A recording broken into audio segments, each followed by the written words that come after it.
Bonjour à tous, bienvenue sur Échecs et Pédagogie. Salut Laurent. Salut Romu, bonjour à tous. Alors une petite tactique du jour sympathique, tirée d'une partie entre les dénommés Ilchenko et Siuzina, jouée en 1971. Le trait est au noir. Donc comme d'habitude, on vous invite à mettre sur pause la vidéo et ensuite Laurent va tout nous dévoiler sur la belle finition de Siuzina.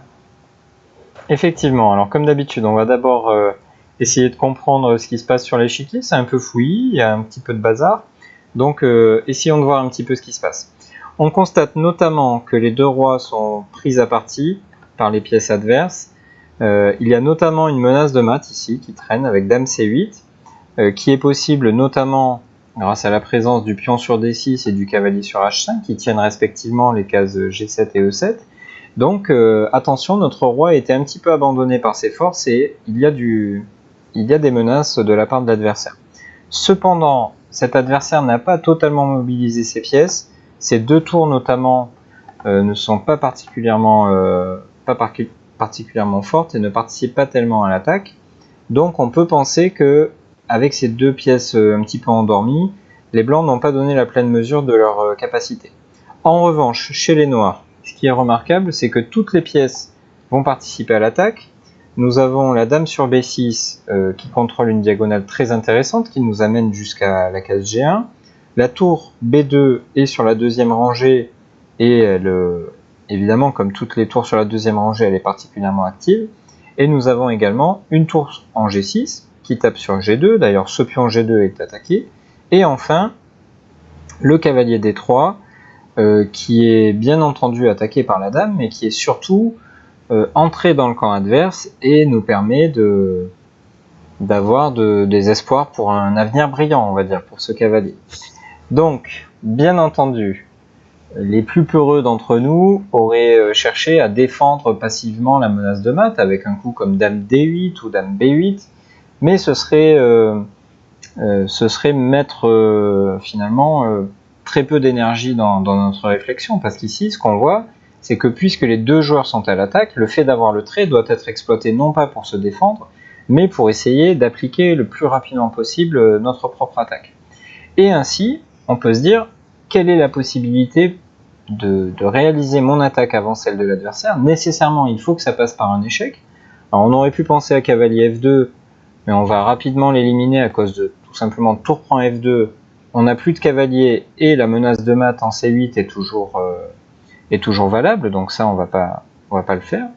Mais on a aussi un autre échec à notre disposition, et cet échec, Romu, c'est dame G1.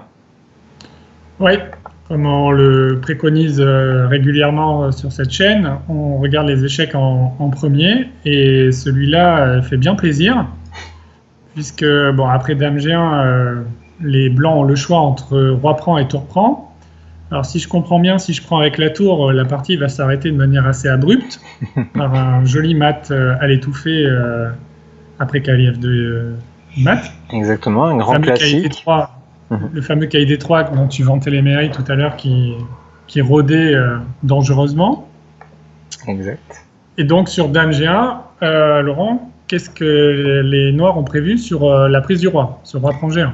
Alors toute l'idée, c'était donc de dévier une des pièces de l'adversaire. Alors tu nous l'as dit, si on dévie la tour, c'est un mat à l'étouffer. Et en déviant le roi, on s'est mis dans les dispositions pour que lorsqu'une tour va prendre le pion G2, tout simplement ça fasse échec. Et ainsi, lorsque je fais échec, je ne permets pas à mon adversaire d'appliquer sa propre menace. Donc, on va pouvoir mater l'adversaire en quelques coups, ce qui n'a pas pu être fait, tout simplement parce qu'après dame G1, les blancs ont préféré ne pas voir la suite et ont abandonné. Mais ici, il y avait la possibilité donc de jouer tour G prend G2 échec, et après roi H1, on arrive à un mat très classique avec les deux tours sur la deuxième rangée. On prend sur H2, on éjecte le roi du coin et on le met sur G1, et ensuite, tout simplement, tour B G2 qui nous permet de faire échec et mat. Selon notre sens artistique, on aurait pu choisir donc soit ce mat-là, soit un autre mat après tour B prend G2, car après roi H1, si vraiment on est un fétichiste du mat à l'étouffer, on va pouvoir faire mat de cette façon-là, tour G1 échec, on dévie la tour F1 et on a libéré la case F2 pour notre cavalier, on arrive à faire mat. Donc que l'on choisisse un mat ou l'autre, peu importe, dans tous les cas, c'est le coup dame G1 qu'il fallait avoir trouvé, et c'est surtout la méthode qui nous intéresse plus que le coup. Comment est-ce que je dois réagir lorsque je suis à l'attaque et que mon adversaire aussi, et qu'il a une menace? Avant de penser à la défense passive, eh bien, il faut penser à réfléchir à éventuellement prendre de vitesse notre adversaire en attaquant plus rapidement que lui.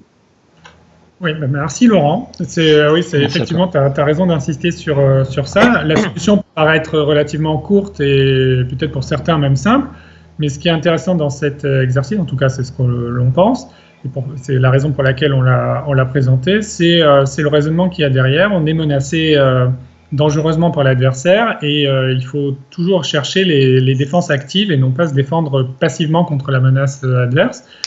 Et là, avec cet état d'esprit, on est capable de trouver un coup comme dame G1. Alors que si on est plutôt, si on a une pensée plutôt défensive, on va juste se cantonner à se défendre contre la menace en C8 et on aurait peut-être reculé le cavalier en C5 pour éviter dame C8 mat.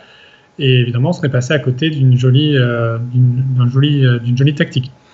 Donc voilà, c'est plutôt pour l'état d'esprit et s'efforcer à se défendre activement contre les menaces adverses. Ça, c'est quelque chose de vraiment très très important sur lequel on aime bien insister avec Laurent.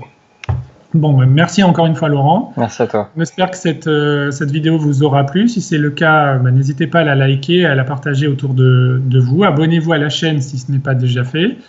Et bien évidemment, on vous donne rendez-vous dès demain pour une nouvelle publication. Au revoir. À demain.